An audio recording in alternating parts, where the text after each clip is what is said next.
ಇರುತ್ತೆ. ಬೇಗ ಅಕೌಂಟ್ನ ಫಾಲೋ ಮಾಡಿ. ಕನ್ನಡಿಗರು ಫಾಲೋ ಮಾಡ್ತಿರೋ ಅಂತ ಗೊತ್ತು, ನೋಡಿದವರೆಲ್ಲ ಒಂದೊಂದೇ ಫಾಲೋ ಕೊಟ್ಬಿಡಿ ಸಾಕು. ದೇವರು ನಮಸ್ಕಾರ, ಎಲ್ಲ ಹೆಂಗಿದ್ದೀರಾ? ನಾನಂತೂ ಸಕ್ಕತ್ತಾಗಿದ್ದೀನಿ, ನೀವು ಎಲ್ಲರೂ ಚೆನ್ನಾಗಿದ್ದೀರಾ ಅಂತ ಅನ್ಕೊಂಡು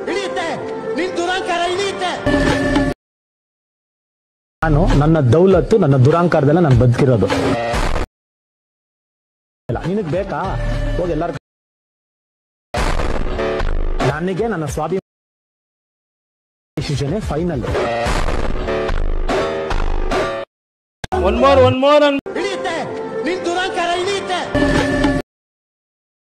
ನಾನು ನನ್ನ ದೌಲತ್ತು ನನ್ನ ದುರಾಂಕಾರದಲ್ಲ ನಾನು ಬದುಕಿರೋದು. ನಿನಗ್ ಬೇಕಾ? ಹೋಗಿ ಎಲ್ಲಾರು ನನಗೆ ನನ್ನ ಸ್ವಾಭಿಮಾನ ಫೈನಲ್.